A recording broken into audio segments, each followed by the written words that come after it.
দুটো প্রশ্ন সমান্তরালভাবে ঘুরছে ভিতর ও বাইরে। প্রথমটা হলো, বামেদের সঙ্গে জোট না করে কি ভুল করল প্রদেশ কংগ্রেস?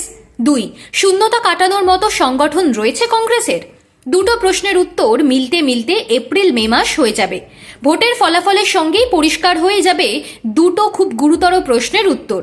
দুটো উত্তরই যাতে ইতিবাচক হয় তার জন্য ছক সাজাতে শুরু করে দিয়েছে কংগ্রেস। হাতে আর বেশি সময় নেই। বিধানসভা নির্বাচনের দিকে তাকিয়ে শেষবেলার প্রস্তুতি নিতে শুরু করেছে সব দলই। কংগ্রেসও পিছিয়ে নেই। বামেদের সঙ্গে জোট চর্চাকে অতীত করে সামনে তাকাতে চাইছে কংগ্রেস। আর তা করতে গিয়েই আরও একটি প্রশ্ন গুরুতর হয়ে উঠছে, নির্বাচনে কে হবেন মুখ? শুভঙ্কর সরকার প্রদেশ কংগ্রেসের সভাপতি হওয়ার পর থেকে সংগঠনে জোর দেওয়া শুরু হয়েছে। মৌসম নূরের মতো বেশ কিছু পুরনো মুখকে তৃণমূল থেকে ভাঙিয়ে দলে ফেরানো হয়েছে। স্রেফ তা দিয়ে নির্বাচনে জেতা যাবে না, ভালো করেই জানে কংগ্রেস।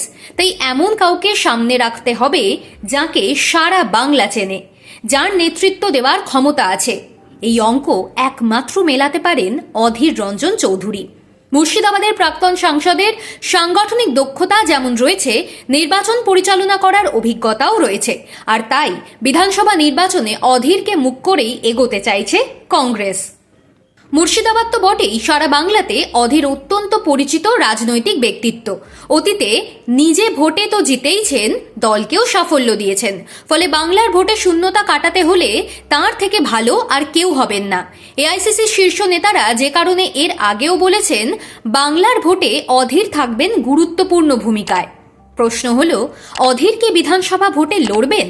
1991 সালে নন্দীগ্রাম থেকে প্রথমবার বিধানসভা ভোটে লড়েছিলেন তিনি, কিন্তু হেরে যান।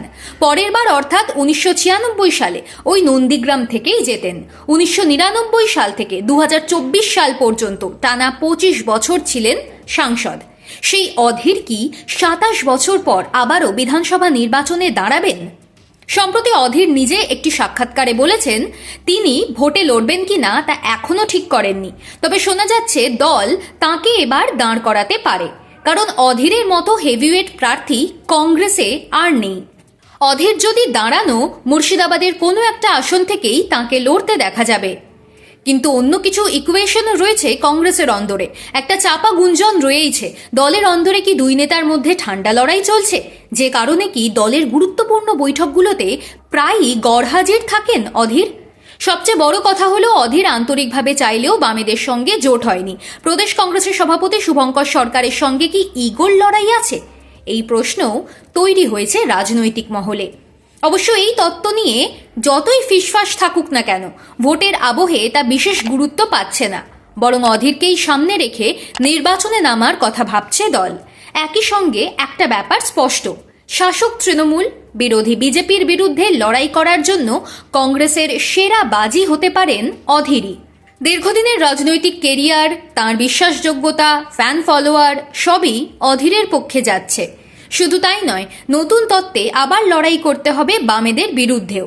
এবার মুর্শিদাবাদে ক্রমশ শক্তি বৃদ্ধি করছেন হুমায়ুন কবির। মুর্শিদাবাদ, মালদা এবং উত্তর দিনাজপুরে কংগ্রেসের সংগঠন ভালো। এই জায়গায় যাতে বিরোধীরা দাঁত ফোটাতে না পারে, তার জন্য মরিয়া হয়ে মাঠে নামতে চাইছে হাতচিহ্ন। ফলে অধীরকে সামনে না রাখলে চাপে পড়বে কংগ্রেসই।